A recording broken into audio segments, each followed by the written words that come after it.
আজকে দেখছেন হাজারো ছাত্র সংগঠন, এক ছাত্র সংগঠন একই ছাত্র সংগঠনের ছেলেদেরকে হত্যা করছে। এই 2 দিন আগেও দেখেন, আজকে দেখেন এক ছাত্র সংগঠনের ছেলে তার আর এক যুব সংগঠনের ভাইকে আঘাত করে, ছুরি আঘাত করে আজকে বিদায় দিয়ে দিস। প্রতিদিনের ঘটনা। এরা ভালো ছাত্র ছিল, মেধাবী ছিল, কিন্তু ইন্ডাস্ট্রিতে ঢোকার পরে খুনি হয়ে গেছে। ঢোকছে ভালো, বের হইছে খুনি। হাজারো আমার মোমেন সন্তানদের কাছে এই সমস্ত দলগুলি বেঈমান বানায় ফেলাই দিচ্ছে, ডাইরেক্ট বেঈমান। আজকে ইসলামের বিরুদ্ধে স্লোগান দেয়, ইসলাম লাগবে না, ইসলাম চাই না, ইসলামকে পছন্দ করি না, ইসলামের হুকুমাত মানি না। আল্লাহ না করে এই কথা যদি কেউ একটু বলে তার ঈমান থাকবে? আমাদের মোমেনদের মুখের থেকে সমস্ত কথা বের করা হচ্ছে, মোমেন সন্তান বেঈমান বানানো হচ্ছে।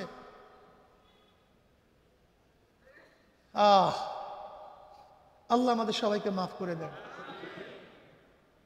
আজকে হাজারো সন্তান ধর্ষক হচ্ছে, হাজারো সন্তান গাঁজাখোর, হাজারো সন্তান মদ পান করে। এই বাংলাদেশের হাজারো সন্তান আজকে খুনি। এই আপনাদের এই ওভারব্রিজের মধ্যে এই বাংলাদেশের কত সন্তানরা ছিনতাই করে মানুষকে হত্যা করে।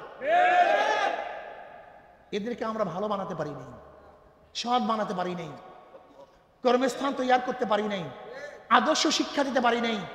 আজকে আমার বাংলাদেশের হাজারো মায়ের সন্তানরা খুনি হয়ে যাচ্ছে।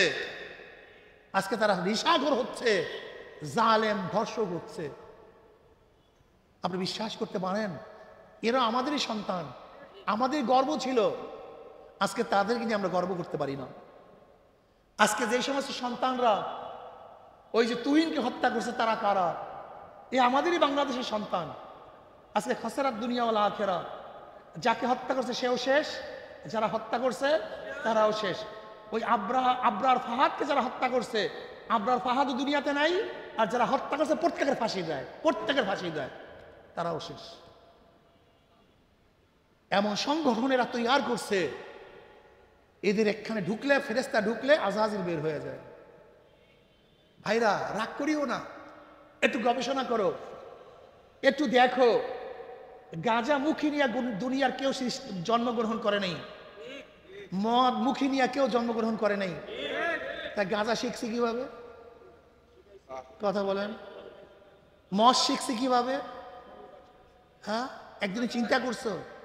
একদিনে চিন্তা করছো সোহবা সবচেয়ে দাবি। আলহামদুলিল্লাহ নাহমাদুহু ওয়া নাস্তাঈনুহু ওয়া নাস্তাগফিরুহু ওয়া নাউযু বিল্লাহি মিন শুরুরি আনফুসিনা মান ইয়াহদিল্লাহু ফালা মুদিল্লা লাহু ওয়া মান ইউদ্লিলহু ফালা হাদিয়া লাহু ওয়া নাশহাদু আল লা ইলাহা ইল্লাল্লাহু ওয়াহদাহু লা শারীকা লাহু ونشهد أن محمدًا عبده ورسوله أما بعد فأعوذ بالله من الشيطان الرجيم بسم الله الرحمن الرحيم يا أيها الذين آمنوا صلوا عليه وسلموا تسليما اللهم صل على حبيبنا مولانا محمد صلى الله عليه وسلم شهيد الشريف اللهم حبيبنا مولانا محمد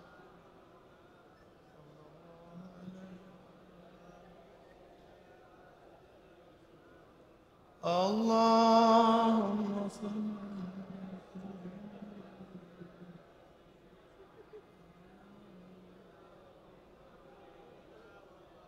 صلى الله عليه وسلم. أعوذ بالله من الشيطان الرجيم. بسم الله الرحمن الرحيم. يا أيها الذين آمنوا ادخلوا في السلم كافة ولا تتبعوا خطوات الشيطان إنه لكم عدو مبين. صدق الله مولانا العظيم وصدق رسول النبي الكريم. আল্লাহ পাকের বান্দা জনাব মুহাম্মদ রাসূলুল্লাহ সাল্লাল্লাহু আলাইহি ওয়াসাল্লামের উম্মতগণ, আল্লাহ পাক রব্বুল আলামিন আপনাকে আমাকে ফিতনা ফাসাদের জমানায় যখন তাম দুনিয়ার থেকে ইসলাম মুসলমানদেরকে মিটিয়ে দেওয়ার ষড়যন্ত্র চলতেছে, তাম দুনিয়ার মধ্যে ইসলাম মুসলমান থাকবে কি থাকবে না এই প্রশ্নের সৃষ্টি হয়েছে। যে জমানায় মানুষ নেকের কাজ ছাড়তেছে, গুনার কাজ ধরতেছে, শুধু গুনার কাজ ধরেই না বরং গুনার কাজে প্রতিযোগিতা শুরু করছে, কে কার আগে জাহান্নামে যাবে। সেই মুহূর্তে আল্লাহ পাক রব্বুল আলামিন আপনাকে আমাকে কোরআন ও হাদিসের মজলিস, আলেম ওলামা মুমিন মুত্তাকিন জাকিরিন শাকিরিনদের গুরুত্বপূর্ণ এক দামি মজলিসে আসার বসার বলা শোনার তৌফিক আল্লাহ পাক দান করছেন। শুকরিয়া দান সবাই বলে আলহামদুলিল্লাহ। ভাই ওই মাইক্রোফোন এই শেয়ার ওইটা ঘুরাইয়া দেন, ওদিকে আমার দিকে ঘুরাই রাখছেন কেন? ওইটা ঘুরাই চালু করে দেন, সাউন্ড বক্স ওদিক ঘুরাইয়া দেন, ওদিক ঘুরাই চালু দিয়ে দেন, একেবারে সোজা ওদিক ঘুরাই দেন, আরো ঘুরানা, এবার চালু দিয়ে দেন। জিকিরের মাজলিস অনেক গুরুত্বপূর্ণ, অনেক দামি। আমি সবসময় জিকিরের মাজলিসকে ধোলাই কারখানা বলি। দুনিয়ার ধোলাই কারখানা জামা কাপড় পরিষ্কার করা হয়, আর জিকিরের ধোলাই কারখানায় গুনাহ পরিষ্কার করা হয়। এখানে ঢুকছিলাম গুনাহ নিয়ে, আল্লাহ কবুল করলে এখান থেকে বের হয়ে যাব গুনাহ সব পরিষ্কার করিয়া। এই যে একবার সুবহানাল্লাহ পড়ছেন, পড়ার সাথে সাথে আমলনামায় 1000 নেকি লেখা হয়ে গেছে, 1000 গুনাহ ঝরে গেছে। ইন্নাল হাসানাতি ইউযহিবনাস সাইয়্যাত, আল্লাহ পাক কি বলেন? নিশ্চয়ই নেকি গুনাহকে মিটায়া দেয়, নেকি গুনাহকে ধ্বংস করে দেয়।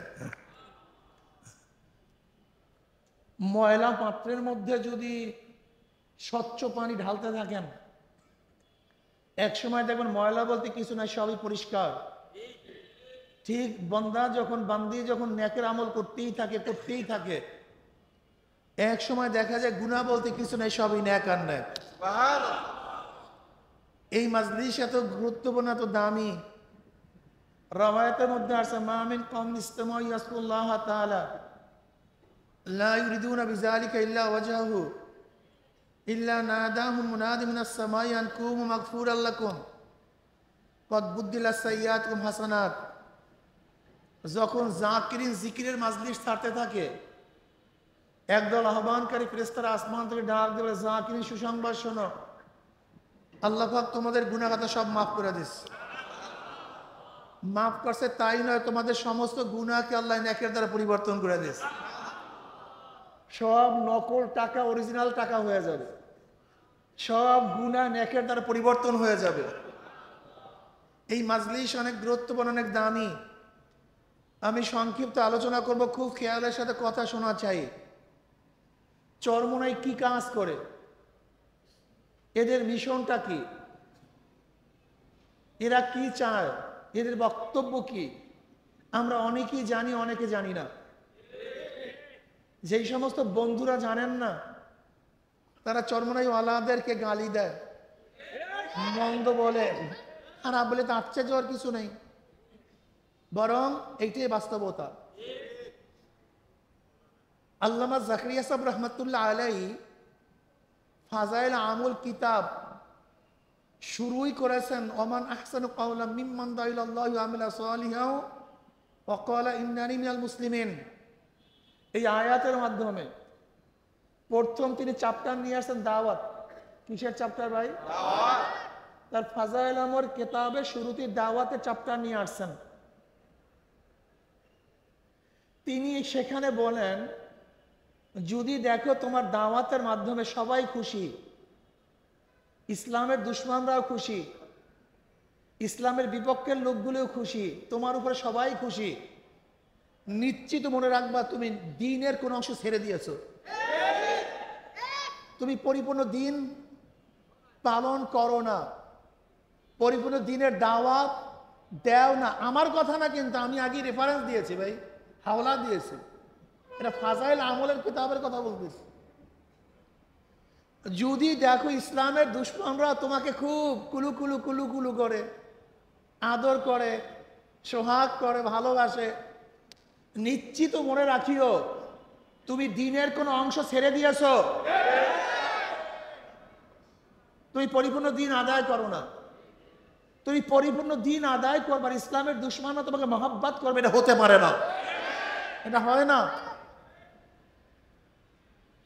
জনাব মুহাম্মদ রাসূলুল্লাহ সাল্লাল্লাহু আলাইহি ওয়াসাল্লাম দ্বীনের দাওয়াত দেওয়ার আগ পর্যন্ত গোটা আরবরা তাকে মাথায় নিয়ে নাচত, অনেক মহব্বত করত। বড় বড় সমস্যার সমাধানের জন্য নবী আলাইহিস সালাতু ওয়াস সালামকে সালিস হিসেবে ডাকা হইতো। বিশ্বাস হয় না? আপনারা জানেন কুরাইশরা একবার কাবা শরীফ সংস্কার করছিল। কুরাইশরা কাবা শরীফ সংস্কার করছিল, নতুনভাবে কাবা শরীফ নির্মাণ করেছিল। হযরত আসওয়াদ কাবার গায়ের মধ্যে লাগানো, সেখান থেকে সরাইছিল।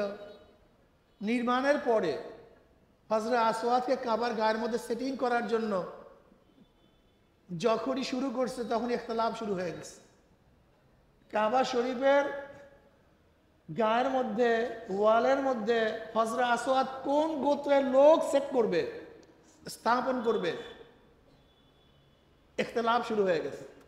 সমাধান কেউ করতে পারছে না। বুঝাতে পারিনি? প্রত্যেক গোত্রের লোক বলে আমরা সেট করব, আমরা স্থাপন করব। কেন কাবা শরীফের ওয়ালের মধ্যে যারা হযরত আসওয়াদ সেট করবে তারা কি হবে? সম্মানিত হবে, প্রশংসিত হবে। বাস, বিশাল ইখতিলাফ, বিশাল মতনৈক্য।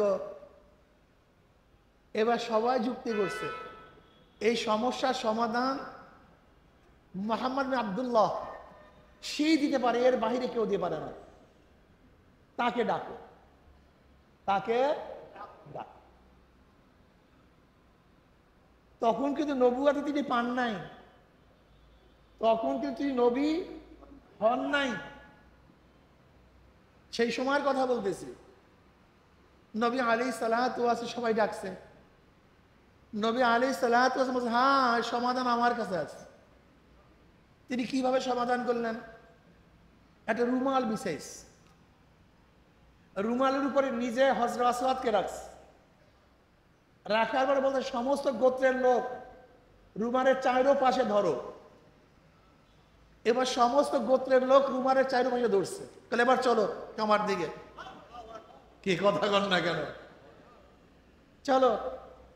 কামার কাছে নেওয়ার পরে নবী আলাইহিস সালাতু ওয়াস সালাম ওয়ালের মধ্যে সেট করে দিছে। সমস্ত ঝগড়া শেষ।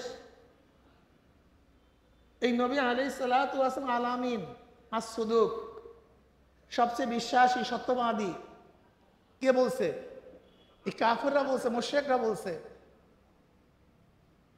ওয়ানজির আশিরাতাকাল আকরাবিন। এই আয়াত নাযিল হওয়ার পরে নবী আলাইহিস সালাতু ওয়াস সালাম গোত্রের সবাইকে ডাকছে। ডেকে বলতেছেন, এই পাহাড়ের উপর দিক থেকে, ওই দিক থেকে যদি আমি বলি তোমাদের উপরে শত্রু আক্রমণ করার জন্য আসতেছে, তোমরা কি বিশ্বাস করবা? বলে হ্যাঁ অবশ্যই, যেহেতু তুমি বলছো। পাহাড়ের ওই দিকে আমরা দেখি না যে আমাদের উপরে আমাদের শত্রুর আক্রমণ করার জন্য প্রস্তুতি গ্রহণ করছে, আমরা দেখি না। কিন্তু বলছে কে? তুমি। তুমি মুহাম্মদ বলছো এই যেমন ওয়ালের ওদিক থেকে আমরা কিছু দেখি, ওয়ালের ওদিকে কি আছে আমরা দেখি না। এই ওয়ালের ওপাশ থেকে আমাদের আক্রমণ করতেছে আমরা জানি না। বুঝি না। এখন নবী আলাইহিস সালাম বলছে এই পাহাড়ের ওদিক থেকে তোমাদের উপর আক্রমণ করতে আসার জন্য একদল শত্রু বাহিনী তৈরি হইতেছে, এই কথা আমি বলি তোমরা বিশ্বাস করবা? সমস্যাটা সবাই বলছে হ্যাঁ তুমি বলছো, এর মধ্যে অসত্য বলতে কিচ্ছু নেই, নিশ্চিত সত্য ঘটনা, অবশ্যই তোমার সেই সত্যবাদী কেউ নেই। নবী আলাইহিস সালাতু ওয়াস সালাম যখন দাওয়াত দেওয়া শুরু করলেন, কুলু লা ইলাহা ইল্লাল্লাহ তুফলিহুন, আমি নবী, অমনি বলছে তুমি ভণ্ডামের জায়গা পাও না, ফাইজলামের জায়গা পাও না, মিথ্যা কথার জায়গা পাও না, তোমার চেয়ে মিথ্যাবাদী কেউ আছে? আপনি চিন্তা করতে পারছেন? এই মাত্র স্বীকারোক্তি নিয়েছিল, এই মাত্র একই স্টেজে একই মাজলিসে এই মাত্র স্বীকারোক্তি নিয়েছিল যে আমাকে আপনি বিশ্বাস করেন কিনা, সত্যবাদী মনে করেন কিনা। সবাই মাজলিসের বলছে তোমার সেই সত্যবাদী কেউ নাই, কিন্তু যখনই দ্বীনের দাওয়াত দেওয়া শুরু করছে ওই একই মাজলিসের লোকগুলি বলছে তোমার সেই মিথ্যাবাদী কেউ নেই, তোমার সেই ভণ্ডও কেউ নেই। বুঝাতে পারিনি। কি বুঝাতে চাইছি? যুগে যুগে যখনই যেই সময় দ্বীনের দাওয়াত দেওয়া শুরু করছে বেঈমানরা সহ্য করতে, এইটাই বাস্তবতা, এইটাই সত্য কথা, এইটাই ঠিক। চরমনাইওয়ালারা যদি আজকে বাতিলের বিরুদ্ধে কথা না বলতো, চরমনের সে বড় আল্লাহর ওলি কেউ ছিল না। এদের সে ভালো লোক আর দুনিয়াতে নেই। আল্লাহ এরা দুনিয়ার শ্রেষ্ঠ ফেরেশতা, কিন্তু যখনই অপকর্মের বিরুদ্ধে কথা বলতেছি তখনই কি নেশা খায়, মিথ্যা বলে, পিসাব চরমনে। তখনই স্লোগান কি মিথ্যা বলে, নেশা খায়, পিসাব চরমনে। তখনই স্লোগান কি এরা ভণ্ড। বুঝাতে পারি নাই। এতদিন অনেক প্রিয় ছিলাম, কিন্তু যখনই সত্য কথা বলা শুরু করছি এখন বন্ধ হয়ে গেছি, এইটাই বাস্তবতা। এর জন্য যখন আমাদেরকে গালি দেয় তখন আল্লাহ শুকরিয়া আদায় করি, বিশ্বাস করেন চরম আল্লাহ শুকরিয়া আদায় করি। যখন আমাদের উপর আঘাত করে শুকরিয়া আদায় করি, যখন আমাদেরকে ভণ্ড বলে তখন শুকরিয়া আদায় করি, যে কমপক্ষে নবী রসুলদেরকে যেরকম গালি দিয়েছিল আমার নবীর চেয়ে ভালো কেউ ছিল না, অথচ আমার নবীকে কি বলছে? মাজনুন, পাগল, মিথ্যাবাদী, ক্ষমতা লোভী, অতন্ত্রবাদী, জাদুকর, কবি, হিনু, এমন কোনো কথা নাই, অপবাদ নাই যা দেওয়া হয় নাই। সর্বশ্রেষ্ঠ ব্যক্তিকে যদি অপবাদ দেয়, গালি দেয়, তা আমরা তোমরা কি কথা বলেন না কেন? কিচ্ছু না, এটা থাকবে, এটা আশ্চর্য হওয়ার কিছু নেই। কিন্তু সবসময় একটা কথা মনে রাখবেন, যেমন বলছে মিথ্যা বলে নেশা খায়, তখন আপনি দেখবেন মিথ্যা বলি কি বলি না, নেশা গ্রহণ করি কি করি না দেখার বিষয়। যদি দেখেন না মিথ্যা বলি না, নেশা খাই না, আলহামদুলিল্লাহ, আমাদের যত গুনাহ আছে সব কবর হয়ে গেছে, মাশাআল্লাহ। এক ব্যক্তি এক আল্লাহর ওলিকে খুব গালি দিত, খুব গালি দিত, মন্দ বলতো। আল্লাহর ওলি ওই ব্যক্তিকে হাদিয়া তোফা দিত। আর এই বেয়াকুবগুলি হাদিয়া তোফা আর চাঁদার মধ্যে পার্থক্য কি তাও জানে না। এরা বেতন এবং ঘুষকে এক বানায় ফেলাইছে। বেতন এবং ঘুষকে, হাদিয়া শব্দের অর্থ কি? হাদিয়া কোথার থেকে আসছে? আরে মেয়ে আল্লাহর পক্ষ থেকে খালি আন্দাজ। হাদিয়া শব্দ আছে হেদায়েত থেকে। হেদায়েত শব্দ রাহনুমাই করা, পথ প্রদর্শন করা। হাদিয়াকে হাদিয়া বলা হয় কেন? হাদিয়াকে হাদিয়া বলা হয় কেন? মহব্বতের পথ দেখায়, এজন্য হাদিয়াকে হাদিয়া বলে। হাদিয়া কিসের পথ দেখায়? জোরে বলেন, কিসের পথ দেখায়? এজন্য হাদিয়াকে হাদিয়া বলে। অর্থাৎ যে যাকে মহব্বত করে সে তাকে কিছু দেয়, অর্থাৎ হাদিয়া মহব্বতের পথ দেখায় বলিয়া হাদিয়াকে হাদিয়া বলে। আর অবৈধ চাঁদার মাধ্যমে মহব্বত হয় না, শত্রুতা সৃষ্টি হয়। এই দুইটাকে এক মিলিয়ে ফেলাইছে বেয়াকুব, জানি না জাহেল হাদিয়া কি জিনিস আর জোর করে চাঁদাবাজি কোন জিনিস এ জাহেল জানি না। বেতন আর ঘুষকে এক বানায় ফেলাইছে। আল্লাহ আমাদের সবাইকে মাফ করিয়া ফেলে। আল্লাহর ওলি ওই ব্যক্তিকে তোহফা দিতেন, উপঢৌকন উপহার দিতেন। কোন ব্যক্তিকে? ভুলিয়া গেছেন বয়ানের মন। কোন ব্যক্তিকে? যে গালি মন্দ দিত। এখন যেই ব্যক্তি গালি মন্দক দেয় তার স্ত্রী বলতেছে আপনি কি লজ্জা নাই, শরম নাই, আপনাকে জ্ঞান নাই, আপনি তাকে এত গালি দেন অথচ এই ব্যক্তি আপনাকে এত হাদিয়া দেয়, আপনি তাকে কেন কেন আপনাকে গালি দেন? যদি আপনি মন্দ না বলেন হাদিয়া আরো বাড়াবে, আপনার সাহায্য আরো বেশি করবে, আপনি কেন গালি দিচ্ছেন তাকে? ওই ব্যক্তি চিন্তা করছে আসলে তো কথা ঠিক, যদি আমি গালি না দিই হাদিয়া তোহবা বেড়ে যাবে, আর আমি কেনই বা গালি দিতে যাব? সে ব্যক্তি হাদিয়া দেয়। ওই ব্যক্তি গালি বন্ধ করে দিস, গালি হুজুরও হাদিয়া বন্ধ করে দিস। এখন ব্যক্তি আশ্চর্য হয়ে গেছে যে কাজ তো উল্টা হয়ে গেছে। ভাবছিলাম গালি না দিলে হাদিয়া বাড়বে, অথচ দেখা যায় গালি দেওয়ার পরে হাদিয়া দিছেন, আর গালি বন্ধ পরে হাদিয়া বন্ধ। ওই ব্যক্তি একদিন গেছে হুজুরের কাছে, হুজুর এতদিন গালি দিছে বন্ধ বসে হাদিয়া দিছে, কিন্তু এখন গালি বন্ধ করছে, হাদিয়া বন্ধ করলেন কেন? এবার হুজুরের জবাবটা কিয়ামত পর্যন্ত মনে রাখবেন, এটা নসিহত। এবার হুজুর বলতেছে এতদিন তুমি আমার উপকার করছো, আমিও তোমার উপকার করছি, এখন তুমি আমার উপকার বন্ধ করছো, আমিও তোমার উপকার বন্ধ করে দিছি। তা আবার কি? বলে দেখো তুমি আমাকে গালি দিছো, আমার যত গুনাহ যা হয়তো তওবা করলে আল্লাহ মাফ করতো না, তোমার গালি গিবা শেখায়াতের কারণে আল্লাহ পাক সমস্ত গুনাহ তোমার মধ্যে নিয়ে নিস, আর তোমার যে কোন নেক ছিল সব আল্লাহ আমাকে দিয়ে দিস। এর চেয়ে বড় উপকার কেউ করতে কেউ পারে না। এর জন্য আমিও তোমার উপকার করছি, তুমি আমার উপকার করছো, যেহেতু তুমি আমার উপকার বন্ধ করে দিছো, আমিও তোমার উপকার বন্ধ করে দিস।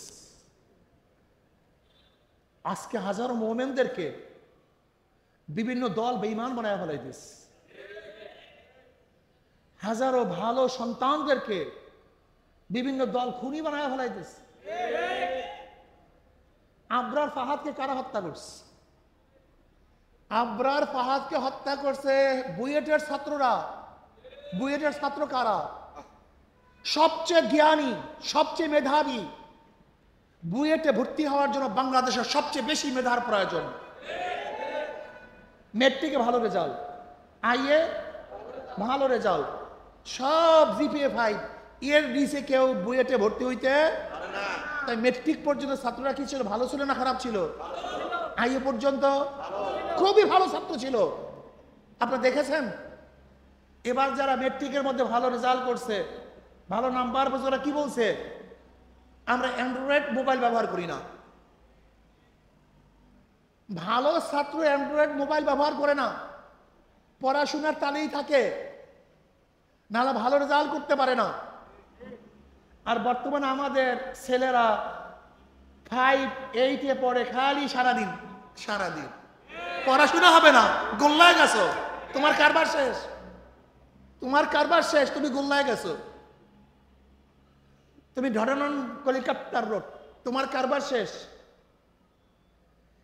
মেট্রিক পর্যন্ত ভালো ছিল, আইএ পর্যন্ত খুব ভালো মেধাবী ছাত্র ছিল, ভর্তি হয়েছে কোথায়? বুয়েটে। এত ভালো ছাত্রটা কয়েকদিন পর কি হয়ে গেছে? খুনি হয়ে গেছে।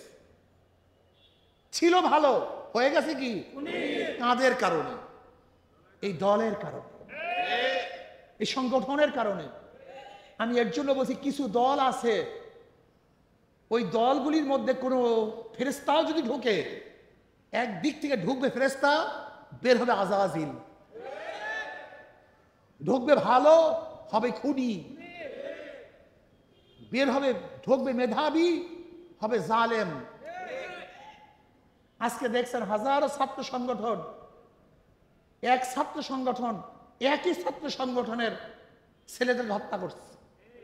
এই 2 দিন আগেও দেখেন, আজকে দেখেন, এক ছাত্র সংগঠনের ছেলে তার আর এক যুব সংগঠনের ভাইকে আঘাত করে, ছুরি আঘাত করে আজকে বিদায় দিয়ে দিস।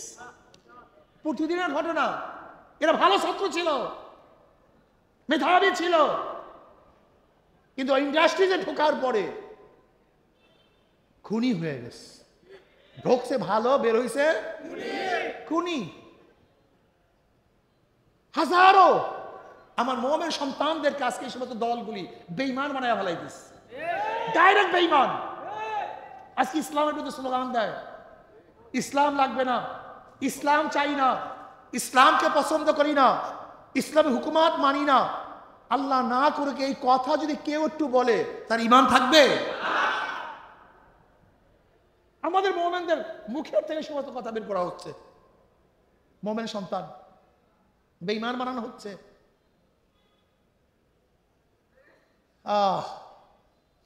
আল্লাহ আমাদের সবাইকে মাফ করে দেন। আজকে হাজারো সন্তান ধর্ষক হচ্ছে, হাজারো সন্তান গাঁজাখোর, হাজারো সন্তান মদ পান করে। এই বাংলাদেশের হাজারো সন্তান আজকে খুনি। এই আপনাদের এই ওভার ব্রিজের মধ্যে এই বাংলাদেশের কত সন্তানরা ছিনতাই করে মানুষকে হত্যা করে। এদেরকে আমরা ভালো বানাতে পারি নাই, সৎ বানাতে পারি নাই, কর্মস্থান তৈরি করতে পারি নাই, আদর্শ শিক্ষা দিতে পারি নাই। আজকে আমার বাংলাদেশের হাজারো মায়ের সন্তানরা খুনি হয়ে যাচ্ছে। আজকে তারা নিশাখোর হচ্ছে, জালেম ধর্ষক হচ্ছে। আপনি বিশ্বাস করতে পারেন এরা আমাদেরই সন্তান, আমাদের গর্ব ছিল। আজকে তাদেরকে নিয়ে আমরা গর্ব করতে পারি না। আজকে যে সমস্ত সন্তানরা ওই যে তুহিনকে হত্যা করছে তারা কারা? এ আমাদেরই বাংলাদেশের সন্তান। আজকে খসরাত দুনিয়া ওয়াল আখিরা। যাকে হত্যা করছে সেও শেষ, যারা হত্যা করছে তারাও শেষ। ওই আবরার ফাহাদকে যারা হত্যা করছে, আবরার ফাহাদও দুনিয়াতে নাই, আর যারা হত্যা করছে প্রত্যেকের ফাঁসি দেয়, প্রত্যেকের ফাঁসি দেয়, তারাও শেষ। এমন সংগঠনেরা তৈরি করছে, এদের এখানে ঢুকলে, ফেরেস্তা ঢুকলে আজাজিল বের হয়ে যায়। ভাইরা রাগ করিও না, একটু গবেষণা করো, একটু দেখো। গাঁজা মুখী নিয়ে দুনিয়ার কেউ জন্মগ্রহণ করে নাই, মদ মুখী নিয়ে কেউ জন্মগ্রহণ করে নাই। তা গাঁজা শিখছি কিভাবে? কথা বলেন। মদ শিখছি কিভাবে? হ্যাঁ, একদিনে চিন্তা করছো? একদিনে চিন্তা করছো সোহবাত সবচেয়ে দামি, সবচেয়ে দামি সোহবাত, সবচেয়ে দামি সোহবাত